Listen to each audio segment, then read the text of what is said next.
Welcome back once again to the number one source for information, education, and inspiration, the You Should Get a License podcast with Rod Powell. That is me. Hey, look, sometimes you get a moment to speak to someone who is doing something so massive, it's going to be historic. And I'm going to tell you, the guest that we have this evening, he is an insurance entrepreneur, which I really love because he's multifaceted. And he's a smart brother too. He actually got his MBA from Dartmouth. So, he's going to be talking about some things that are going to enlighten, educate, inspire. And I want to welcome to the You Should Get a License platform the president and CEO of Safari, but also the president of E.G. Bowman, Mr. Jelani Fenton. Jelani, how you doing, good brother? Listen, brother, I am great. I got no complaints over here. I got 10 toes to the ground, and we get to talk about insurance, so it's a good day. Hey, listen, man, I'm excited to have you on the platform. I've been watching you for a while. We've had the opportunity to be on a couple of panels and platforms and share, but this is something that I've been thinking about because I know that there are so many entrepreneurs and industry professionals that can really be inspired by your story and the things that you've accomplished. So I kind of want to start off like this. On this platform, we speak to existing industry professionals, but we also speak to people who are coming into the industry or people who are thinking about coming into the industry. Maybe they met someone, they had an interview somewhere, they had considered it, they've been seeing stuff on social media, and they're kind of figuring out, which direction they should go in. Can you just share with the audience, with the listeners, what is your market segment? I know you started in the brokerage, and we're going to get into your history, but what's your market segment? Where do you focus right now your efforts on a day-to-day in this insurance and financial industry? Absolutely. So just some quick background and context here. Between the two businesses, we're kind of recognize that there's a lot of opportunity, particularly on the commercial insurance side. So that's where I spend all of my time. That's where my background is. That's where my expertise, quote unquote expertise, really lies there. I don't want to give folks the impression that I know too much, but I know enough to be dangerous. So, on my day-to-day, we're recognizing that there's opportunities, particularly since folks are starting to get up there in age and start to retire out of the commercial insurance business. So what we're doing on the Safari side is kind of twofold. So the first part of that is really focused on how do we get more young talent, AKA your listeners and folks that are interested in getting into this industry. How do we get them into the pipeline, get them a better understanding of what a career in the commercial insurance business really entails, and then get them placed into full-time roles within that specific industry, while also providing them the training that they need to be able to be successful. And then the second piece of it is how do we get more diverse talent into the pipeline so that we can really get those folks into areas that they can really succeed, knowing that, listen, you and I all both know this industry is not the most diverse, and there's a lot of work to be done on that front. So it's almost like it's the perfect opportunity for more people from our community to get into this business because there are so many folks that are retiring out, and that there's just so many open positions that are going to need to be filled, hopefully by more people that look like you and I. So that's kind of one piece of what we do really on the Safari side.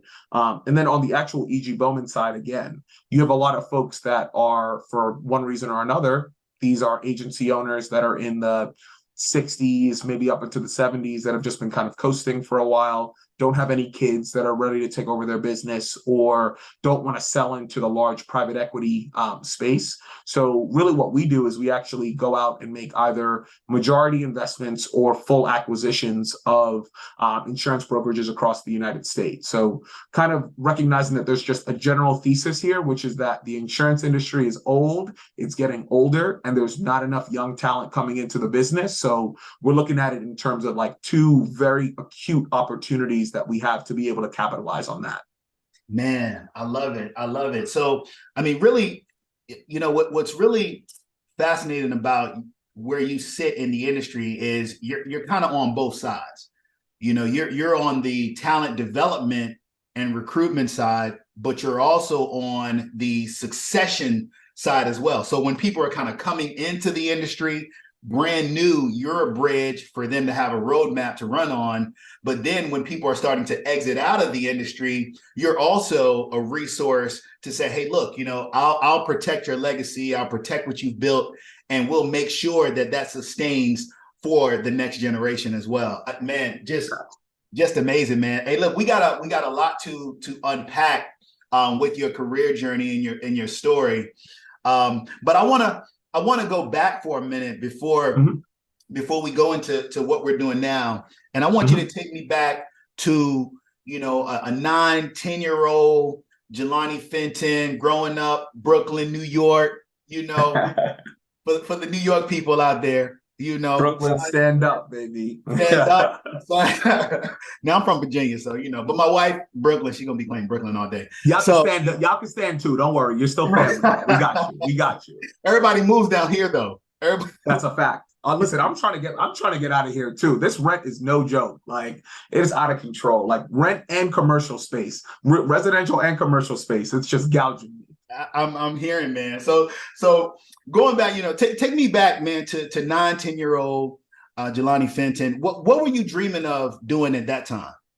So it's interesting because there's two distinct kind of paths that I always thought about. One of which doesn't make any sense because I don't really do it. The second of which it might be something that I look to kind of in post-retirement age.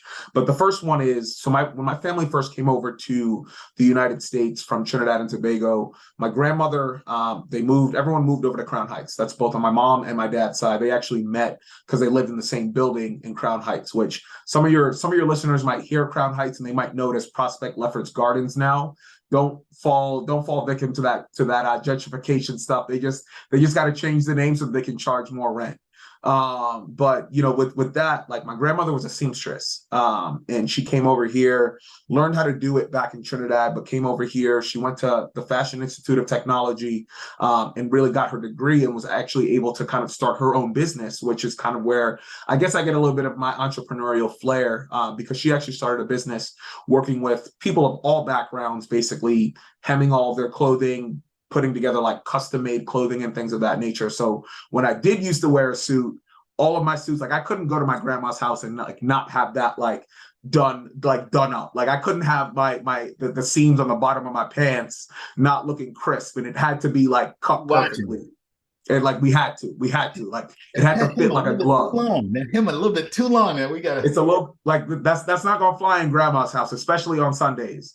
So for me, it was like seeing her kind of build up that business was always so interesting. So I actually took a seamster class, probably like 7 or 8 years ago, just to kind of learn how to make my own suit. So I actually made like a custom-made suit for myself that I actually start to wear. So that's definitely something that, at that age, I was just always exposed to it because I'd sit in her house and like see her put together different garments and things of that nature. So that was always really interesting to me. And the second one was a chef. So I like to eat. Like, I like to eat a lot, and we're fortunate being around here in New York that we have some of the best restaurants out there. Unfortunately, I don't know how to cook for what. So it's one of those things where I kind of have a little bit of a conflict there because I don't actually do it. But I'm hoping to be able to retire and then be able to like go back to cooking school at some point and look at that passion as something for like post-retirement years, because I think food brings people so much joy. It's such a great connector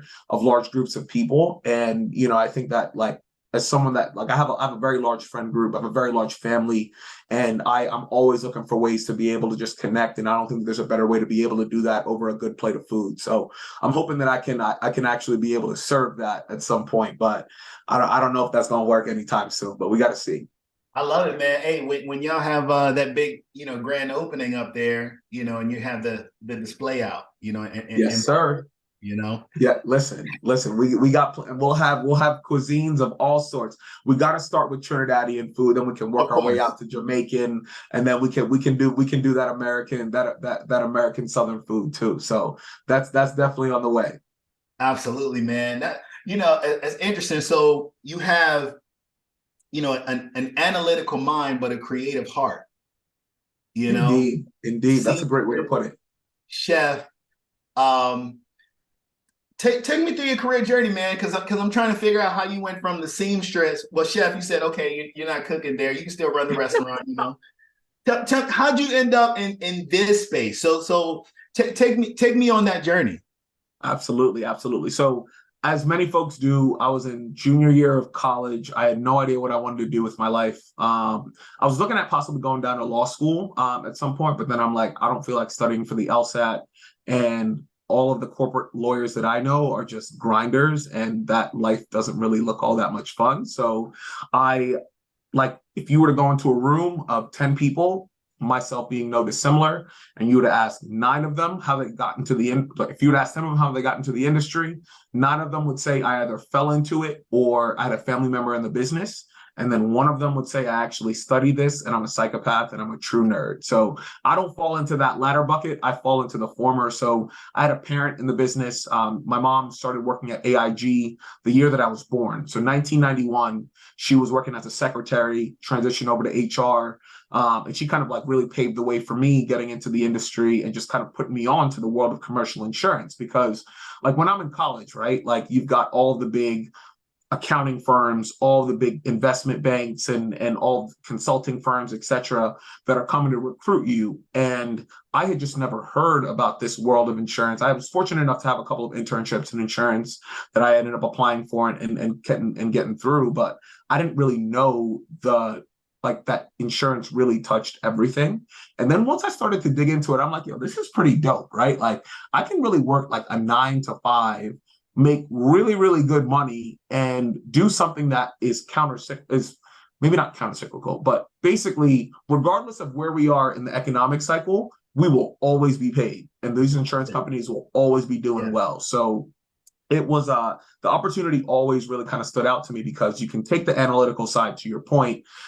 Like insurance is all numbers, right? Like it's all data and statistics. And you can kind of use that to be, to your point before around creativity, when you're dealing with a large municipality or a large financial institution and you're helping them create a risk structure, a risk financing structure, like you can't pull that off the shelf, right? Like you have to be thoughtful about the way that you're actually going out and doing that, right? So I guess I can kind of jump into my career journey now, just as kind of like a good segue there. No, I love it. No, this is perfect, man. Like I love the analogies and how you're tying these things in because the reality is you made several points, you know, just now. First of all, when people join the industry or coming into the industry, typically they found out from a family member who was already in it, so they were able to see it.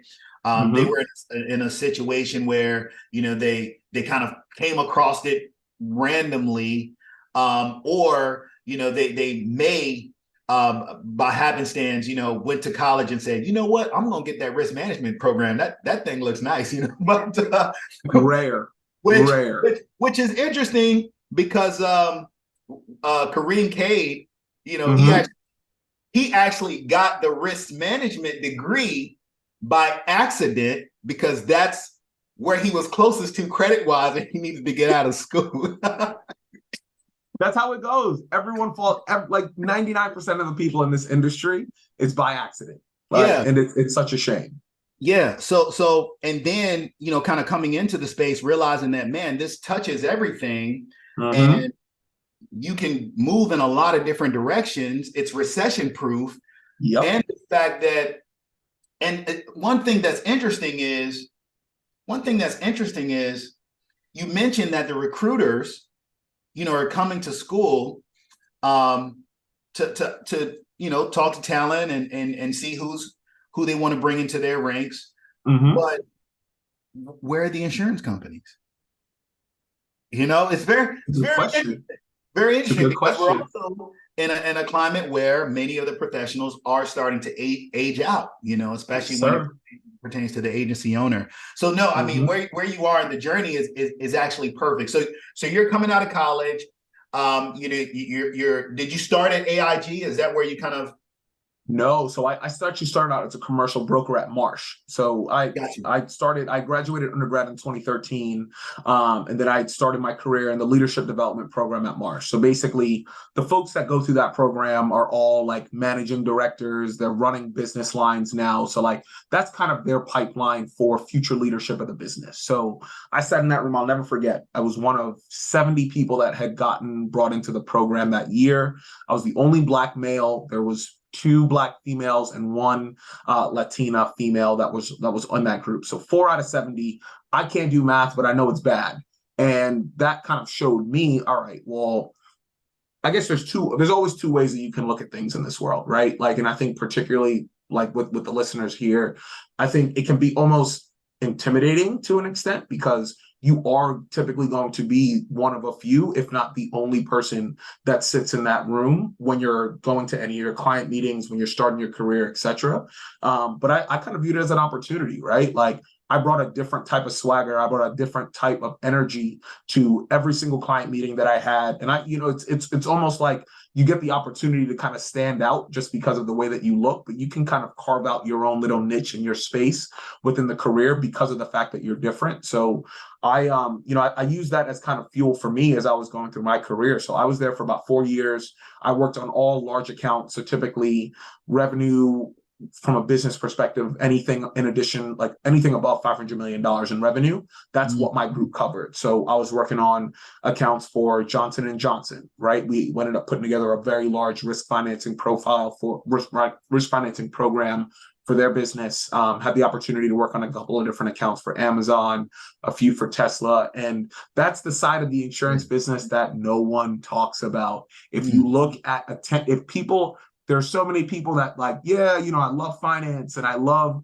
all of these types of industries. Okay, well, I'm sure you're looking at 10Ks, and then you see the line item on that income statement for insurance, and it's in the millions of dollars. So why would you not want to be a part of that, right? Like every single one of those businesses is required to have that. Not all those businesses need to hire an investment bank. Basically all of them have to hire an accounting firm, but not all of them need to hire a consulting firm or anyone else, right? So it's a space where when you recognize that it's something that every single company that you have ever seen, heard of, or that has existed has to purchase this particular type of product, I was hooked. It was easy. Man, no, I love that. And by the way, for those who are listening, because it took me about 9 years before, I knew that there were opportunities at large brokerages like Marsh, if you move into this space, particularly if you've gone to a 4-year degree, if you've gone to a 4-year institution, you've gotten a degree, you've had some professional experience, you can go into a brokerage and if you're really excelling, get into a leadership track or just kind of start your career there and really not only learn a lot, but meet a lot of people, start a phenomenal career and really, get into the top 5, 3, and even 1% of income earners in this country. Correct. And no one is saying this.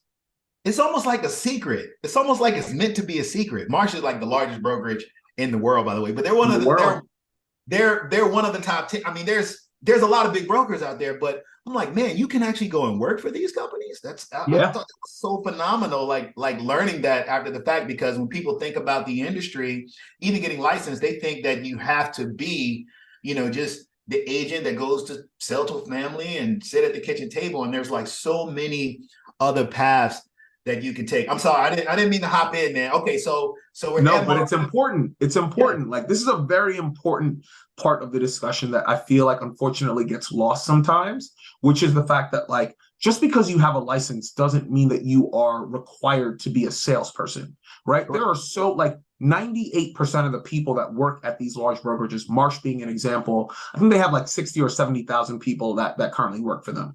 They only have like but so many actual sales producers that are going out pounding pavement trying to win business. The other people that work at that business, like they help with things like growing the account, right? Like growing the actual size of the relationship that you might have with Amazon or Tesla or Microsoft, as well as the people that are just technicians that they're licensed insurance professionals, but they became an expert in cyber insurance or in workers' compensation or directors and officers insurance. Like there's these are very, very smart, highly educated, but also like the barrier to entry here is typically you need a 4-year degree, which a part of what we're doing on the Safari side is to be able to remove some of those barriers. But all that you really need is a license. And then at that point, like if you have a good personality, you're willing to work hard, like you will outperform 99% of people in this industry. Like there are a lot of C players in this industry. And it's one of the jokes that a lot of people go out and make when they're like,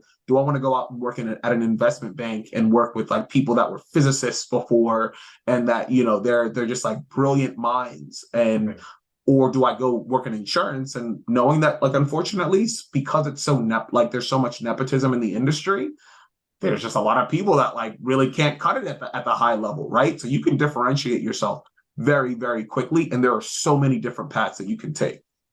Somebody's nephew is an executive vice president just because they're somebody's nephew. You know, I mean, the reality is, you know, it's just a matter of exposure. You know, it's knowing that these opportunities are out there, and once again, like I just have to go back to the fact that when you're in school, I mean, you went to good colleges. You know, University of Maryland, you know, Dartmouth. You would think that the carriers would be coming to say, hey, this is where we're coming to find our next crop. You would think that, but you know, not necessarily the case, and that's why I said it's almost one of those things where it's like the opportunities are intentionally hidden, you know, because we want, you know, certain individuals to know that these types of positions exist, and you can do a quick Google search, a LinkedIn search, you can see, you know, who's at these organizations. You'll see who really is entrenched in the day-to-day of work there. But for you to find that and be exposed to that early, one, you know, thanks to your mom, just amazing for her to be in that space, because, you know, she's in an HR role, number one, you know, so that's in a place where, you know, she's kind of guiding the direction, you know, of her segment of the organization. But for you to see that and be influenced by it and say, hey, maybe there's something to this, I'll go ahead and take the shot. Not to mention, I'm pretty sure while you're working on those cases, you know, there's events that you have to attend, you know, hey, we got to go to this game because this client is here, you know. All the time. Listen, it's fun, man. Like last week, I was out at an event with Zurich Insurance. So they're a very large carrier, global insurance and reinsurance carrier. And just for the folks online, obviously carrier, they're the folks that actually take on the risk, that work directly with the agents and brokers who bring them the risks, right? So we had the opportunity to be in the same room as Eric Adams, the mayor of New York City, the prime minister of Ukraine, Zelensky, as well as Janet Yellen, who's the Treasury Secretary. Like and they had a table at the event. They had to bring out one of their broker partners for the event just because technically we're their client. And it just provides you with so much exposure, right? Like there are so many different types of events that pop up, and there are so many different like opportunities that you have to go out and like really just like network with. Like I think the reason that a lot of these events exist is for networking purposes and business development and the like. But I say all that to say, like, Zurich is buying a table at that type of event, right? Marsh is buying a table at that type of event. So that kind of gives everyone kind of like a good, hopefully, understanding of like, these are large organizations that are very sophisticated in the types of businesses that they are pursuing, but also in the type of business that they do. So it's unfortunately, you know, insurance gets a bad rap because people kind of have like this one thought about it, but like it is such a sophisticated, layered type of industry. This is why, you know, you're here, bro. This is why you're here sharing this knowledge, because they need to hear it. The perception from the average consumer perspective about insurance is just completely wrong. Correct. It's just wrong. You know, so obvious, and it's been marketed wrong. Oh yeah, and I think it's been marketed wrong on purpose. I agree. That's just me. Because I agree. It's designed to keep certain people away from it. Correct. Because to your point, before, right? Like AIG, like listen, all these big businesses, AIG, Zurich, Marsh, etc., they'll all be on campus. Typically, they're going to devote the majority of their resources to the risk management and insurance programs, and they'll kind of backfill with other colleges throughout the country. But there's a very particular kind of way that they go about their recruitment, which is, hey, intern slots just opened up. Email blast saying, "Do you know of anyone?" And then everyone comes back and they're like, I've got Timmy's resume, I've got Tom's resume, etc. Down the line, da da da da.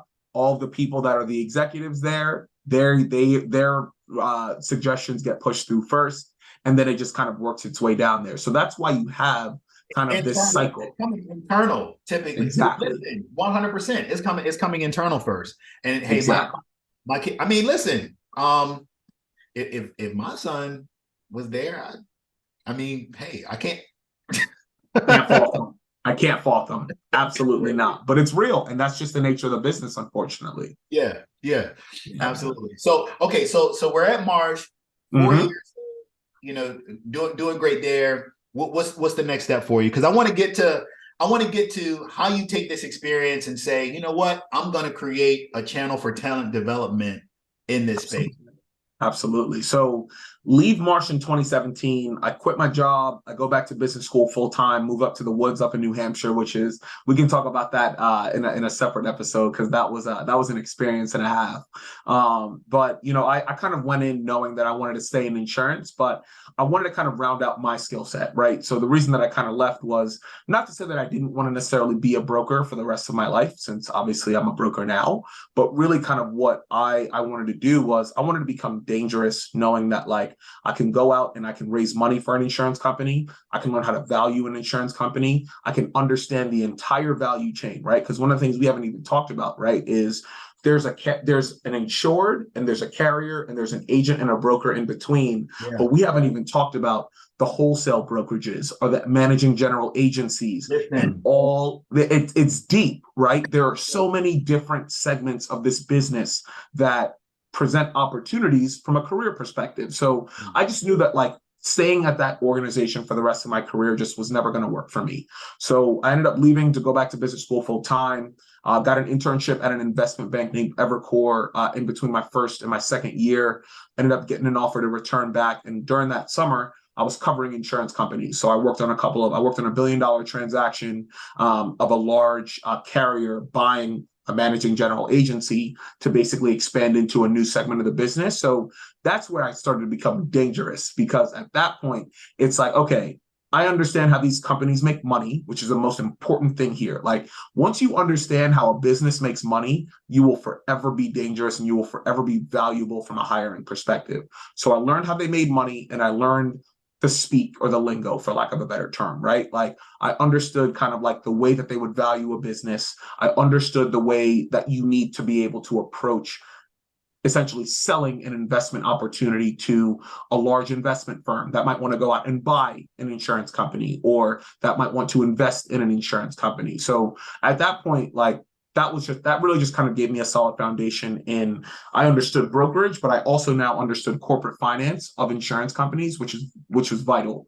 So I ended up graduating from business school in 2019, ended up joining Evercore full time, and was there for a little under 2 years, and had the opportunity to work on a variety of different mergers and acquisitions and capital raising projects for insurance companies specifically. So I'm sure the name that everyone hears about is Acrisure or Hub International or any of those other businesses right now that are going out and gobbling up all the agencies in your local area. We know exactly what they're doing. I used to sit behind a computer at 2 or 3 o'clock in the morning, updating a financial model that basically says, okay, you guys can go out and buy 30 agencies this year. This is the amount of money that you have. This is the valuation that you can basically buy them for to make that whole transaction work. So I did a lot of that type of stuff, and it really just kind of put me in a place to where that laid the foundation for the entrepreneurial journey that I'm on today. Yeah, that is amazing. That is amazing. So here's what's really unique in that journey. You started on the broker side.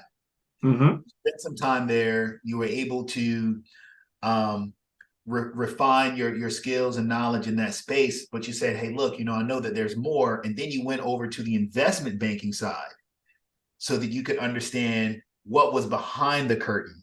So you got out in front and then you say, hey, I'm gonna go behind and I'm gonna peek under the hood. Yep. And see what's happening. And now, oh, bro. Now you're dangerous. Now you're dangerous. Listen. Okay. All right.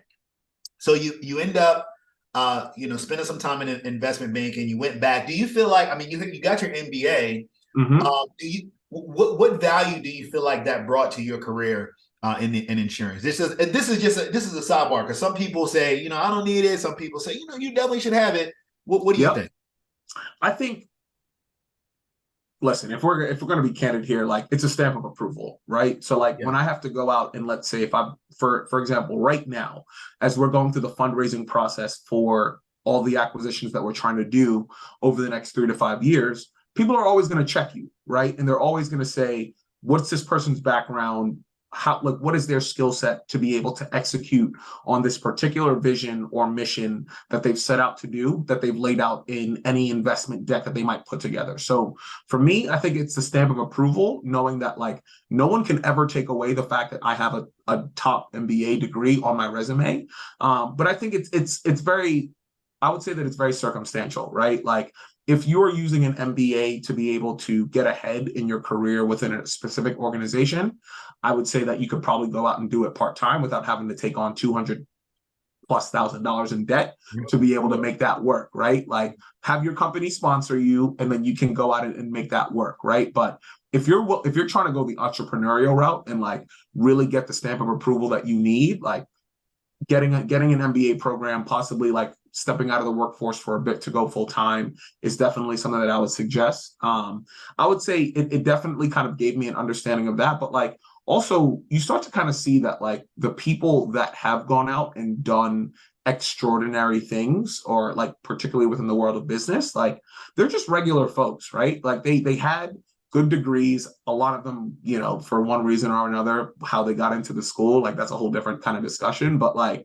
at the end of the day, you really start to get around to the fact that, like, all of these CEOs and these people that, like, you interact with on a day-to-day basis, or that you, like, might idolize, whatever, they're just regular folks. And, they just happen to just kind of go out and get their degree there. So it almost, like, made me a little bit more skeptical of the types of people that are in leadership roles. Not to say that they're not extremely good at what they do, but it just kind of humanized them for me, because we were around so many of them as we were going through our education. So I think that was, like, one thing, like, as I kind of think about, like, when the switch kind of, like, went off in my head around, all right, Jelani, like, you can make a bet on yourself, and you can go out and start a business of your own, or acquire a business of your own, knowing that, like, a lot of the folks that have done it before me, they were just regular people. Like, and that was probably the most valuable thing that I kind of took away from it, is just recognizing that these are just regular folks that are going out there that are just super motivated, but also, again, they're just regular people.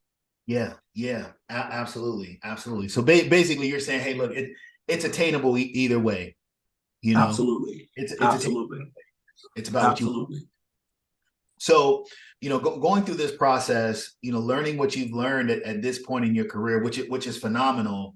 How was Safari birthed?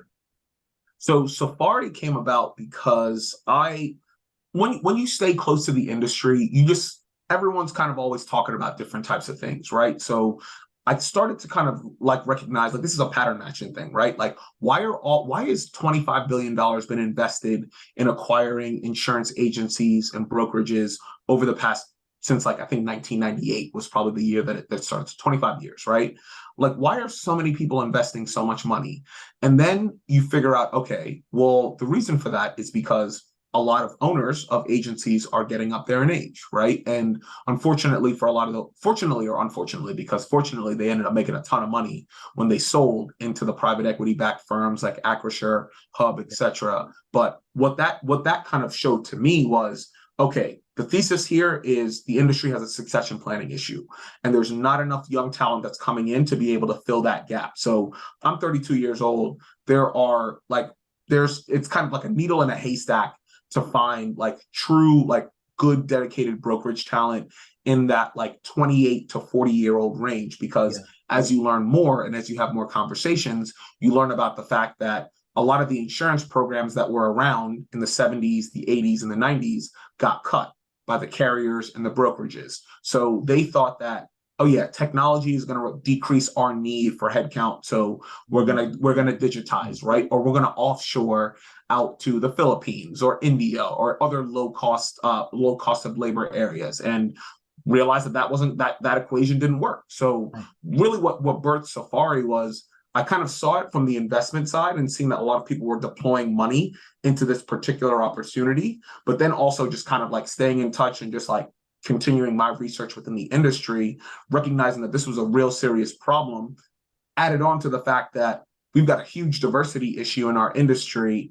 And it was going to be like, I view it as, when a lot of these businesses go out to like try and recruit diverse talent, they might bring, let's call it like one or two diverse employees or executives out to meet them, but you kind of need, yeah, exactly. That's all it is, right? So when you have someone that's been in the business that can kind of speak to the day-to-day candidly, as we kind of have over on the Safari side with myself, I think that was really why I felt like I needed to target that opportunity at that time in particular, because we knew that the talent issue wasn't going to get solved anytime soon, but we needed to have a business that was going to be dedicated to helping to recruit that diverse talent that is led by someone that's from our community, so that we can have candid conversations about why someone should want to come into this industry, right? So for example, a lot of the work that you're doing to just increase awareness of the insurance industry, and I know that a lot of your community are coming from a lot of the folks that are listening to this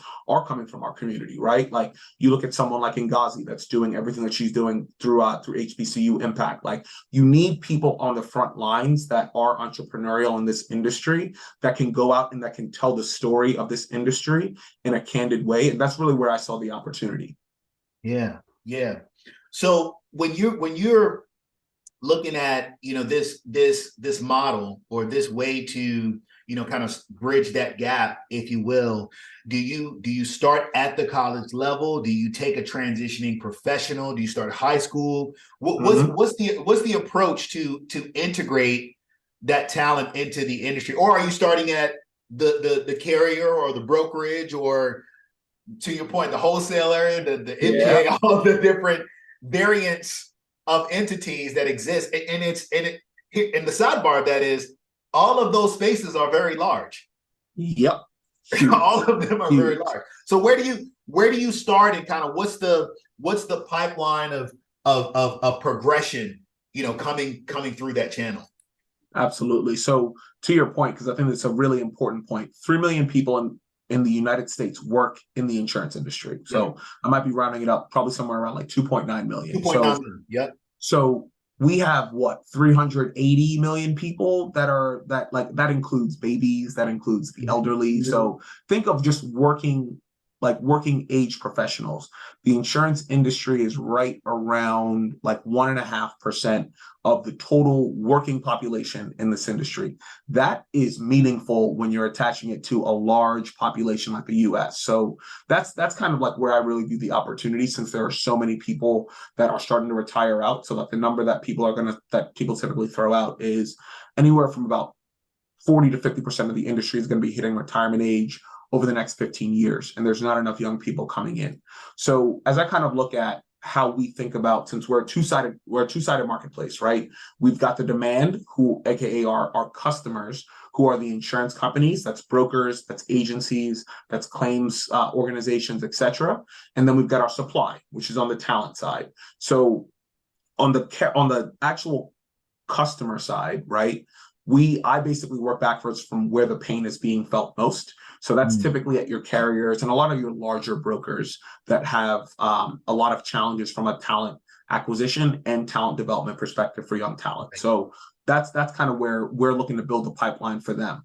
On the supply side, I very much so view it as, all right, well, the four-year universities outside of RMI is where we really maintain our focus. But then kept thinking about, right, other pipelines of talent that are more representative of the demographics of our country that ultimately provide an equal opportunity for folks coming from minority and diverse backgrounds, thinking about things like two-year colleges, the military. Those typically tend to be pipelines of talent that you would have essentially folks that are like the makeup of the military, I think is like 45% people of color, right? Boom. That lines up directly with the demographics of our country. Same at two-year colleges, right? So those as you skills kind are of going to think be about immense coming out. Those skills, I mean, John, those skills are going to be immense coming out of the military. Absolutely.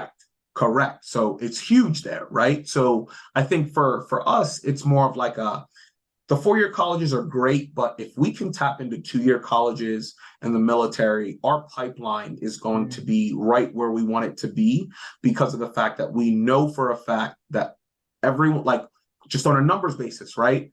45% of the applications that should be coming through should be coming from folks that are coming from diverse backgrounds. And then that plugs right into the types of businesses that we're working with.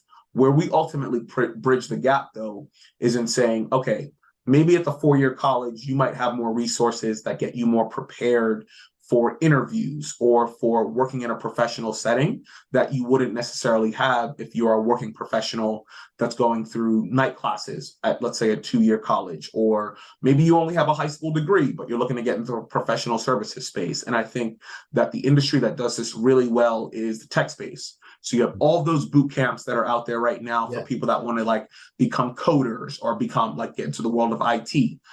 A lot like what's the barrier to being a developer, right? How many different billion dollar companies have we seen that were founded by people that dropped out? Granted, circumstances, a lot of them had funding, special. So like you got to caveat a lot of these things, but I say all that to say like you don't need a two or a four-year degree to do insurance, right? Like you learn all that stuff on the job. So I very much so view the concept of apprenticeship as something that a lot of people talk about, but like we really look to put that in practice to where we can really help bridge that gap for folks that might not necessarily have all of the soft or technical skills to be able to take them through a real like earn while you learn type of program to really open up and create more access and opportunity for careers in the insurance space. Yeah, I'm glad you said that. I mean, when I first got into the industry, the first, I would say like multi-millionaire, that I met in the space had dropped out of high school in 10th grade, had gone back and built this brokerage and distribution and, in the employee benefit space, and it built this massive business, right? But so there are opportunities there. So talk to me about, okay, now, so Safari is running, you built this to the point. What's something that you're like particularly proud of that you've accomplished in with Safari today? Yeah, I would say on the Safari side, what I'm most proud of is the success rate that we've had with particularly the demographics that we were looking at, because we have a very particular mission. How do we go out and how do we almost like over-index for diversity in everything that we do? So of the people that we've recruited through our program, so we're about to start our fifth cohort. We actually just started our fifth cohort yesterday. But basically 85% of those candidates have come from diverse backgrounds. 60% of them don't have a four-year degree. And we've got about 50-50 split across male/female. So we are right down the middle of the strike zone in terms of the folks that we've been able to get placed into a lot of the roles that we've been doing on the Safari side. But more importantly, right, like the biggest piece here is retention. Like, I don't want to just get someone placed into a role and then they wake up 6 months later saying, I hate this job, or I hate this organization, and then they're going to say, I hate this industry, right, which is the last thing that we need, right? So I think it's the fact that we've been able to have 90% plus retention within the folks that we've placed into roles so far, which is just really a testament to the work that we do on the front end to be able to identify candidates that really want to be able to get into this industry, but two, giving them the exposure that shows them that, like, you might sit here right now, but there are so many different opportunities that can get you up to here. as long as you just stick with it for the first 5 to 7 years of your career. So the retention is the most important piece, because unfortunately, we not only have an issue from a pipeline perspective in terms of diverse talent in this industry, we also have an issue from an attrition perspective, because a lot of folks that they might come in for a year or two, look around, recognize that there's not enough folks that kind of look like them. And then they're like, all right, why am I here? I'm going to leave. I'm going to go do something else, right? And if we can keep those butts in the seats, that's the most important piece, because now you have a real kind of like, it's a snowball effect, right? Yeah. You do it, you get success through 4 cohorts, and then by cohort 8, everything starts to really snowball from there. And then you're going to start to see people increase over time. So that's really the most important thing. That's what I'm most proud of, is we're able to just like stay on board with our mission, but also we're able to keep those people in the industry, because I just love insurance. I just want this opportunity to be there for more folks that look like us. Listen, man, I mean, it's an industry that we have a legacy in that most people don't know. And I can't even say they have the opportunity to appreciate it or acknowledge it, because they don't know. Until they read your book. They need to get the book, Black Pioneers of the American Insurance Industry. And sir. We're coming. And they need to you should get a license book as well, because we talk about it in that book too. There you go. All of the above. All the above. Yes. But like I said, these legacies do go, in large part unknown. Do you so far, just so we're clear, because people are going to be listening, and it may be someone's like, hey, I'd like to try to get in that program. Safari is national, available to anyone in the country, right? Anyone in the country can plug in and kind of go through that program. Exactly. Which is wonderful. But okay, so speaking about legacy, I want to kind of shift gears, for a quick minute, because sometimes things happen. When things happen and it happens for somebody else, but you feel like it happened for you, so you get like really excited about it.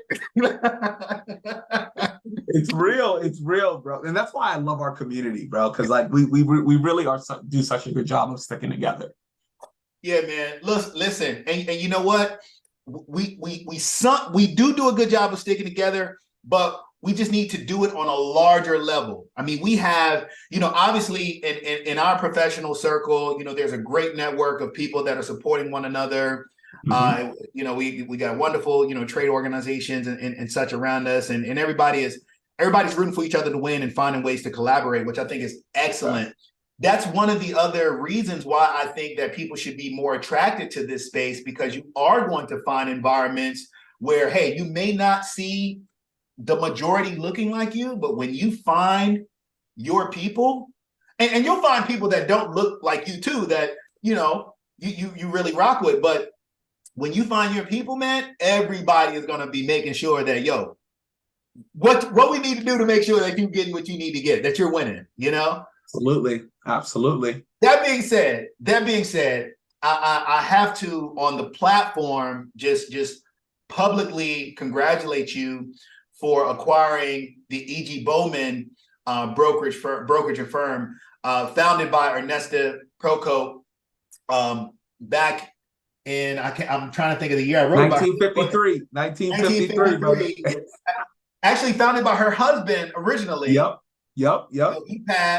He passed. She ended up taking it over. She remarried, and then they continued to build just a massive business up in New York. I would love to hear the story. I mean, whatever you can share. I don't know if it's complete or I'm talking about it, so it's done. Yeah, I would love to hear like how that came about. How was it presented to you? What made you say, hey, look, we can make this happen? I mean, you shared a little bit when we talked a few weeks ago. We can make this happen, and what the future holds, for the E.G. Bowman agency. Absolutely. Listen, I think the biggest piece here was it's an iconic brand, right? So like everyone knows Ernesta as an individual, but then especially within the New York City and even across all 50 states, right? Like I'm out in Chicago 2 weeks ago, and I'm meeting with other Black-owned insurance agencies and brokerages, and everyone has a story about at some point in their career journey, they came across Ernesta, and sometimes it was great, right? Where they were talking about like, yeah, she opened a door for me. Other times it was, she gave me tough love, but it ultimately made me a better broker or agent. And I think that's impact, right? Like she was able to like affect the lives of a lot of the businesses that we see today that they wouldn't have been able to start without this head start that she really provided for them and a lot of the barriers that she broke down. But I guess just to kind of like set the stage, right? Like I ended up learning about E.G. Bowman from my time working at Marsh back from 2013 to 2017, because this is actually really important, particularly if folks are looking at starting their own brokerage or agency, depending on where you're at, like especially like if you're in that, like I know you're in Richmond, but like there's a lot of folks that might be in the Northern Virginia area, right? And you have access and proximity to DC. If you're in New York, you're in Chicago, you're in Atlanta, you have a lot of areas that have particular set-asides for minority-owned businesses, right? To where they would say 15% of this contract needs to go to a minority-owned business. 15% of the contract needs to go to a female-owned business. 6% of the contract needs to go to a service-disabled veteran-owned business. So I ended up getting connected into them because they actually used to work with my former employer, Marsh, on a lot of city and state government type of work, right? As well as some other like corporate Fortune 1000 type of work. But really where they cut their teeth was in working with a lot of the different municipalities around the New York City area. So I just always kind of knew about them. And for me, as I kind of looked at, all right, well, Safari is going well, but I kind of recognized that starting a business is really hard, man. Like you're like everyone, like as you're getting up and you're starting your book of business, or you're trying to like go out and get that entrepreneurial grind. Like Rob, you know exactly how that is, bro. Like I know. It's a grind. It's I quit every day. I think I said that when we first. I quit every day. I quit retire myself every day. Every day.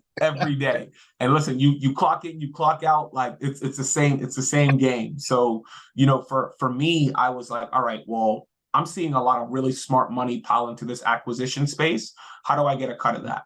And I very much so recognize that you almost kind of have a differentiator, right? When you are someone of color that's going to buy a business that's owned by other people of color, right? Because unfortunately, there's just so few of them, and the actual pool and the universe of them is so small that as they think about legacy and succession, they want to make sure that we don't lose a minority-owned brokerage to a majority firm. And that's not to say that there's like any particular dynamics there. It's just we need more minority-owned insurance agencies and brokerages to serve our community. Boom. So I ended up getting connected into this because I'm a pest. And I literally just was calling them. I knew that I wanted to buy a business. I knew that I wanted it to be in New York. And I was just calling them every day, every week, sending follow-up emails all the time until they were just like, we're tired of hearing from you, come in for a visit. And we ended up going through the whole negotiation process. I gave them an offer, slid it across the table, and it was fair based on what current market conditions are kind of providing there. So, I mean, the hard part of everything when you're looking at acquisitions is you got to go out and raise the money. So that was the hardest part of kind of the journey for me, was finding someone that was going to go out and provide me with the funding. Like I put in a substantial portion, basically every dollar that I had into this acquisition. And then I was fortunate enough to find a bank that was able to basically provide us with the debt, as well as a small investor that provided us with a small portion of the equity that we needed.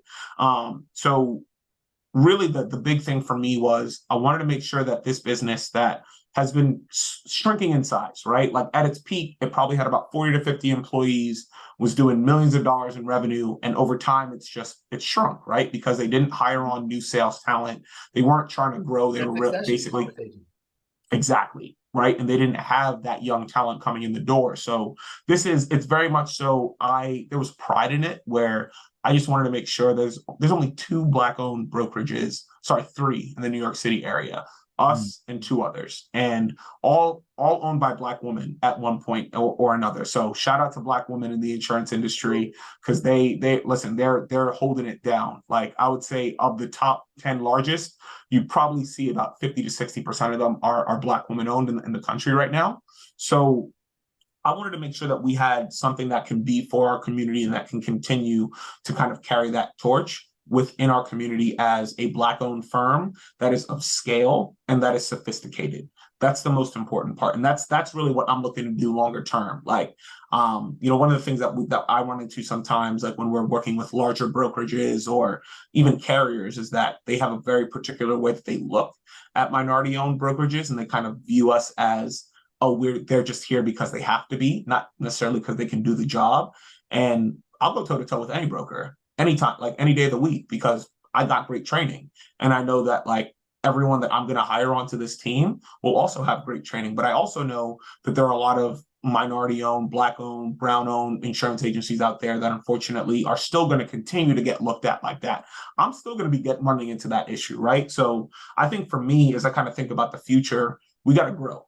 And we got to grow, and we got to go out and grow via acquisition, because I'm lazy. And the thought of just building up a book of business organically just sounds scary and hard.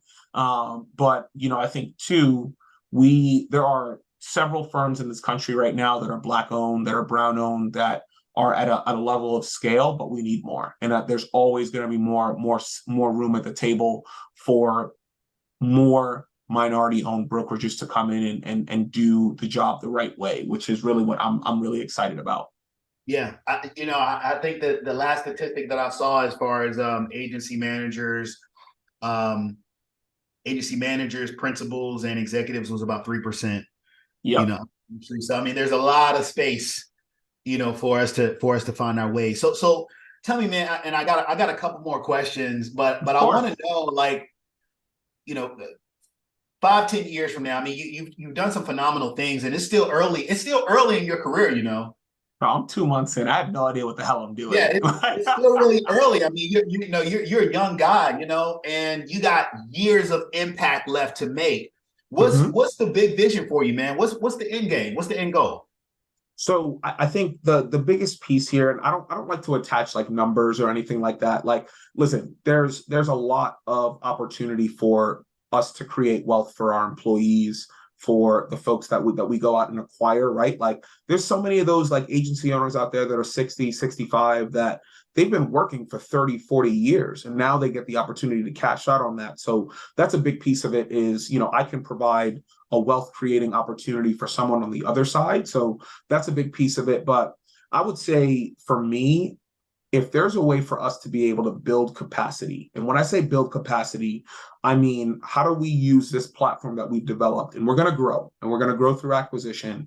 But then how do we use that as a way to work with folks like Ngazi, right, that are going out and identifying opportunities for existing brokerages, Black-owned brokerages, to be able to grow, right? Yeah. And as I kind of think about capacity building, that's not only working with existing smaller agencies, but also working with getting new agencies started up, right? Because a part of the way that the game is played right now is that there's so many barriers to entry sometimes when you're looking at like starting up a new agency or brokerage, right? You've got to get all the carrier appointments. You've got to, work through that whole process. So I think for us, if there's a way for us to basically go out, grow, and get a name in the market that people come to respect even more than they already do, while also being able to say, all right, we've helped start 1,000 new independent agencies and brokerages that are all owned by folks of color. That's all that I need. That's all that I'm good at that point, right? Like, so that's the long-term vision. Like, I think, listen, would I like to be able to start a carrier that serves our market, because we can kind of create a check and a balance against some of the things that carriers like AKA Cough Erie and others that are unfortunately doing some bad things in our community. Yes. So, but we need not saying no names. We're not saying no names. No, we're not saying nobody's names of anything. Could be. We know the industry working. We know how that goes. We know how that goes. But, basically what I think is most important here is showing people that it can be done, but then also providing them with the infrastructure for them to be able to do it on their own. And at that point, you have a repeatable process. You have the infrastructure that can support others that operate under you. And now you're talking about capacity building. You're talking about being able to create that next generation of minority-owned insurance agencies and brokers. Easy. Man, when I hear you speak and I hear the vision and I see it, man, and it's gonna come to fruition 100%. I think about stories like what Brown and Brown has built. you Mm-hmm. know, and how they went from being a mom and pop shop to this, publicly traded powerhouse, Mm-hmm. multi-dollar company. And I see that absolutely happening. And I'm inspired by what's happening in the marketplace with you and E.G. Bowman, with Atlanta Life, and their kind of rebranding and what's happening. It's just an exciting time, in this business. And I really hope that more people take the opportunity to not just approach it, as a job or as something to do, but as a true career path where you can make a significant impact to society, like those pioneers, like Ernesto Procope and individuals like Alonzo Herndon, did back in the day. I mean, you're the new class of that. Ngozie's the new class of that. Quincy Branch is the new class of that. It's like, Absolutely. so there's people who are carrying on, in those same traditions, and it's an exciting time, man. Tell before we get out of here. Yeah, we've talked a lot, man. Man, this has been a phenomenal conversation. absolutely. How do you feel? Listen, all the things that we've done, I think that we know the answer to this question just by listening to the conversation. But just to summarize, how do you feel like having a license has impacted your life? Oh, I think the biggest piece here, and it kind of touches a little bit on what you were talking about before with regards to the different opportunities that exist in this industry.